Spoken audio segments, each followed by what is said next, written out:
vous l'avez dit, et c'est une maladie que j'ai inventée, mais je crois qu'il y a beaucoup de patients qui en sont atteints. C'est très simple, ça consiste à ne penser qu'aux juifs. Alors, je commence par un aveu, effectivement, parce que sinon, tous ceux qui me connaissent un peu l'auraient dit. Le premier obsédé par les juifs, c'est moi. Je suis né dans une famille juive qui ne parlait que de juifs, et plus précisément encore de juifs morts, puisque je n'étais entouré non pas par des vivants, mais par des survivants. J'avoue tout cela. Mais la société française est une société qui a été prise de judéo-obsession, et ce, avant même le 7 octobre. Puisque depuis le 7 octobre, on pourrait à la limite le comprendre. Non, en fait, la maladie s'est déclarée à une date antérieure. Je ne sais pas exactement quand. Pour moi, si vous voulez, la prise de conscience du mal, elle est apparue pendant l'épisode des Gilets jaunes. Où là, si ma mémoire est bonne, les Gilets jaunes protestaient contre une taxe sur le diesel, donc pas du tout un sujet rabbinique.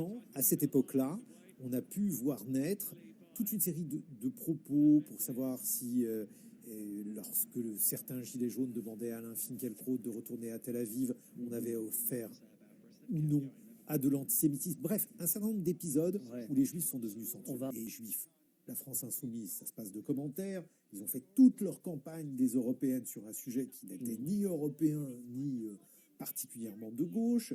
Le Rassemblement national a décidé de rétro-pédaler parce qu'il avait très bien compris que la meilleure... le principal bouclier de la communauté juive de France.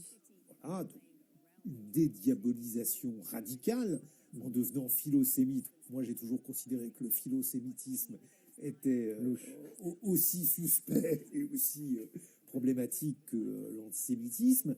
Et puis, le troisième groupe, c'est notre camarade président, Emmanuel Macron, qui, lui, a fait ce qu'il sait faire, c'est-à-dire osciller entre deux positions strictement contradictoires, étant un jour décidé à lancer une coalition internationale contre le Hamas, et l'autre jour en train d'expliquer que Israël était une création factice de l'ONU.